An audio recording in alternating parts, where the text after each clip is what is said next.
Okay အားလုံးမင်္ဂလာပါဗျဒီနေ့မိတ်ဆွေများကိုအကောင်းဆုံး tablet နှလုံးနဲ့မြောက်ပေးမှာဖြစ်ပါတယ်ဟုတ်ပါတယ်ဘာကြောင့်အကောင်းဆုံး tablet လေးပြောလိုက်ဆိုလို့ရှိရင်မိတ်ဆွေများအဆုံးထိကြည့်လိုက်ရင်တည်သွားမှာပါအဲ့ဒါမိတ်ဆွေများတော့ iPad ကသာအကောင်းဆုံးလို့ထင်မှာပါမဟုတ်ပါဘူး iPad ကဈေးအရန်များလုံးတယ်ဈေးရန်များလုံးတယ်ဈေးနည်းနည်းနဲ့အကောင်းဆုံးစင်းဝင်တဲ့ဖုန်း tablet နှလုံးကိုဒီနေ့မိတ်ဆွေများကိုကျွန်တော်မြောက်ပေးမယ်ဒီ tablet နှလုံးကိုတွေ့သွားလို့ရှိရင်မိတ်ဆွေများတခြား tablet တွေကိုလုံးဝခောက်ထားခြင်းစိတ်ကိုပေါက်သွားလိမ့်မယ်အဲ့ဒါကတော့အားလုံးသိပြီးသားဖြစ်တဲ့ Redmi Magic ဖုန်းတွေပဲဖြစ်ပါတယ် Redmi Magic tablet တွေပဲဖြစ်ပါတယ် Redmi Magic gaming ဖုန်းတွေကအရန်ကိုကြမ်းပြီးအရန်ကိုလန်းတယ်တော်တော်လေးကို performance တွေကြမ်းပြီးတော့ပြောစရာအပြစ်ပြောစရာမရှိတော့အောင်ကိုမိုက်တယ်အဲ့ဒါလေးတော်တော်လေးကိုမရှိသလောက်ပဲဟုတ်ပြီဒါဆိုလို့ရှိရင် number 1ကတော့ Redmi Magic Nova gaming tablet ပဲဖြစ်ပါတယ်ဒီကောင်လေးရဲ့ screen size ကကျွန်တော် 10.9 10လက်မကျော်တယ်ပေါ့နော်တော်တော်လေးကိုအဆင်ပြေတယ်အရင်နဲ့မကြည့်ဘူးအရင်လည်းမသိဘူးကန်ရလာလဲကျွန်တော်တွေပတ်ပြည့်ပြေးမဖြစ်ဘူးအဆင်ပြေတယ်ပေါ့နော် 10.9 inch လက်မကို 258K နဲ့ resolution ကို 144 reflecting height နဲ့အပြည့်ရအောင်မဲ့အပြင်ကိုသူ့ရဲ့မျက်နှာပြင်မှာတဲ့ gain ဆိုရင်ရုပ်ထွက်တွေကိုအင်မတန်မှပြတ်သားပြီးတော့လုံးဝထောက်တာထစ်တာတုတ်ဆိုင်တာတို့မျိုးလုံးဝမရှိဘူးအဲတော့ touch display မှာ rate မှာတဲ့840 mAh 840 AZ တောင်ပါဝင်လို့မလို့တော်တော်လေးကိုတွတ်တယ်တွတ်ဆိုလဲသူ့ရဲ့ Snapdragon ကိုတစ်ချက်ကြည့်လိုက်အောင် Snapdragon 8ကိုသုံးပြီးတော့ Gen 3တောင်ရှိတယ် leading version ရဲ့ချစ်စက်ကိုသုံးထားပြီးတော့ CPU clock speed ကိုလည်း 3.4 GHz အဆင့်မြင့်တင်ထားလို့လက်ရှိ Android tablet တွေထဲမှာအမြန်ဆုံးအဆင့်မြင့်တော့ပြောလို့ရတယ်run တော့ထိုးစတိုင်းပဲ run 12တို့ run 12ကနေ24အထိ storage တွေ storage ရဲ့တိုက်ကလည်း UFF 4.0 အထိရွေးချယ်နိုင်တယ်တော်တော်လေးကိုကျန်းတယ် cooling system တွေပါဝင်တဲ့ Redmi Magic ရဲ့အမှတ်သားတစ်စိတ်ဖြစ်တဲ့ကျွန်တော်တို့ဒီပေါ့နော်ဒီသူ့ရဲ့အနောက်လေးမှာလည်းအလုံးဝ shape ပြေးလေးတွေအယောင်လေးတွေကတော်တော်လေးကိုစိတ်ဝင်စားဖို့ကောင်းတယ်အဓိကတော့တာတာတော့သူ့ရဲ့ Turbo Fan မှာအေးခန့်ပန်းကားလေးအပြင်ကိုတက်ပါဝင်တဲ့ ICE 2.0 cooling စနစ်တွေပါဝင်လို့မလို့ gain ချိန်တွေဘလောက်ပဲဆော့ပူသွားတာတွေဟန်းသွားတာတွေလုံးဝမရှိဘူးတော်တော်လေးကိုဆက်ပူတတ်တာတယ်ဆက်ပူတာနဲ့ဆက်ကဟန်းသွားတယ်ဒီကောင်ကဆက်လဲမပူသလိုဆက်လဲမဟန်းဘူးတော်တော်လေးကိုကျန်းတယ်ဘက်ထရီမှာလည်း1100 mAh ကိုသုံးပေးထားတယ်အဲ့တော့အကြီးစားဘက်ထရီပါဝင်ပြီးတော့ဖုန်းကလည်းလုံးဝကြီးလာသလိုလည်းမဟုတ်ဘူးတော်တော်လေးကိုကိုင်းတာကျွန်တော် slim ဖြစ်သေးတယ်အဲ့တော့80 watt ကနေ120 ရဲ့ fast charging အထိကျို sporting ပေးတဲ့ပြင်ကိုအားသွင်းတာလည်းတကယ်ကိုမြင်တယ် audio design ဘက်မှာလည်း speaker ၄လုံးပါဝင်လို့မလို့မသိလို့ရှိရင်မိတ်ဆွေများတကယ်ကိုရုပ်ရှင်ရုံအတန်ကြီးနဲ့ကိုထွက်နေမှာ DTS X8 Ultra ဆောင်းပါဝင်လို့မလို့ 4D gaming တုံ့ခေါမှုစနစ်တွေပါဝင်တယ်ကြောဘက်မှာလည်းကျွန်တော် transfer design နဲ့စိတ်ကြိုက်ပြောင်းလို့ရတဲ့ RGB မီလုံးလေးတွေပါဝင်တယ်လုံးဝကိုအယောင်လေး color လေးအစိမ်းရောင်လေးအနီရောင်လေးကြိုက်သလိုကိုပြောင်းထားလို့ရတယ် overall တန်ခြုံပြောလို့ရရင်တော်တော်လေးကိုမိုက်ပြီးတော်တော် powerful ဖြစ်တဲ့ gain ဆိုလို့အရန်ကျန်းတဲ့ဖုန်းမဖြစ်ပါတယ် gain ဆွေးမိလို့မလား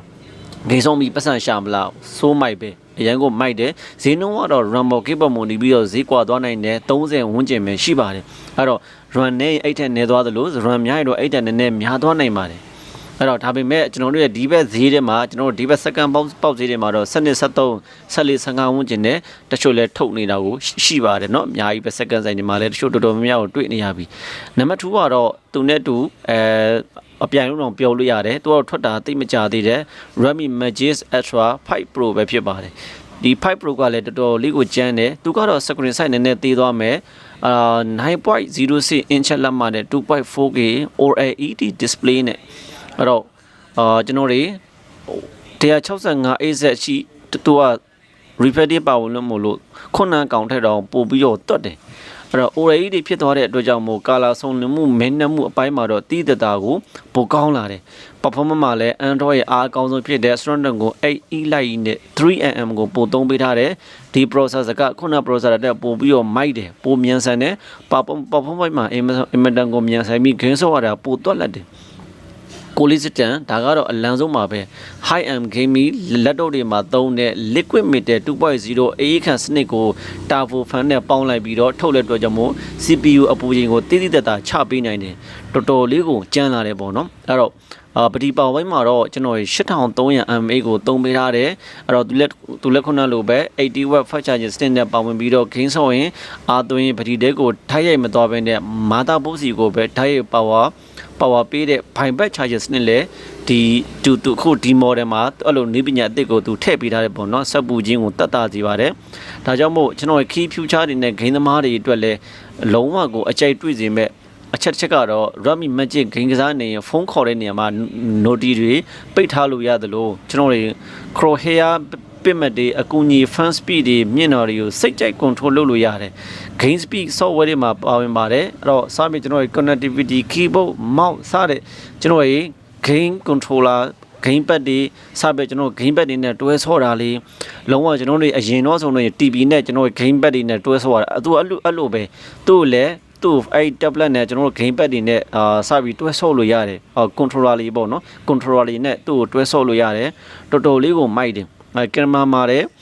gaming အားသာပေးတာမလို့ကင်မရာဘိုင်းကတော့ရိုးရိုးပဲပေါ့နော်တအားကြီးတော့ဟိုဖုန်းတွေလောက်တော့ကင်မရာကြီးတော့အရင်မကောင်းဘူးဒါပေမဲ့ဒီ quality မှာဒီကင်မရာကလည်းမဆိုးလို့ပြောလို့ရတယ် scan factor တွေဗီဒီယိုပြောတာတွေလောက်ပဲကျွန်တော်ပြောမယ်ဆိုရင်အဆင်ပြေတယ်ပေါ့နော်သူကင်မရာကိုတော့ short ချပေးထားတယ်သူက gaming အတွက်ကိုအဓိကသွားထားဆိုတော့လေအဲ့တော့ single ဒီကောင်လေးကအများစုတော့ wifi only version ပဲဖြစ်တယ်ပါတယ်China version ရော global version ရောလာလို့မလို့ဈေးတော့နည်းနည်းလေးကွာသွားနိုင်တယ်ပေါ့နော်အေးခံပန်ကားတွေဗဒီအကြီးပါဝင်လို့မလို့ပုံမှန် tablet တွေဆိုင်ရင်အနှင်းငယ်ပေါ့နော်ကျွန်တော်တို့ပြောမှဆိုရင်မကန်ရတာအဆင်ပြေတာလို့တွေ့ရတယ်အဲ့တော့ကျင်းပြောရင်မိတ်ဆွေမကပတ်ကြီးတွေအဲ့တော့ကျွန်တော် gunship တွေ inspect တွေ hawkeye တွေ ကျွန်တော် Staria တွေစပစ်မတော့ကျွန်တော်ရဲ့ frame rate တွေစပစ်ဂိမ်းကြီးတွေကို frame rate အမြင့်ဆုံးနဲ့တင်ဆော့လို့ရတာကသူ့ရဲ့အားသာချက်ပဲဖြစ်ပါတယ်။ကဲဒါကတော့မိတ်ဆွေများတို့ရွေးချယ်လို့အကောင်းဆုံး tablet နှလုံးကိုတော့မျှပေးတာဖြစ်ပါတယ်။အဲ့တော့ဒီဟာလေးနှလုံးတော့ဝယ်လိုက်ပါမိတ်ဆွေများလုံးဝလိမ့်စရာမလိုတော့ဂိမ်းတွေ share ကျန်းလို့ရပါတယ်။အဲ့တော့တခုလေးပဲကျွန်တော်သိမကြည့်တဲ့ကင်မရာဘိုင်းကိုလာဒီတက်ပို့ပြီး sporting ပေးလိုက်မယ်ဆိုရင်တော်တော်လေးကို perfect ပြည့်တဲ့ tablet တစ်လုံးလို့ပြောလို့ရဒါပေမဲ့နောက်ဒီနောက်ထွက်တဲ့2မှာတော့ကင်မရာကိုသူပို့ပြီးတော့တင်ပေးလိုက်တာကိုတွေ့ရပါတယ်အားလုံးကျေးဇူးပါတယ်ကဲမိတ်ဆွေများလည်းအဲ့တော့ဒီအကောင်းဆုံးဒီကျွန်တော်ပြောတဲ့ tablet နှလုံးတွေကမိတ်ဆွေများဂိမ်းရှယ်ကျုံးမဲ့ဆိုရင်ဒီနှလုံးကိုရွေးလို့ရပါတယ်အားလုံးကျေးဇူးပါတယ်ဗျာ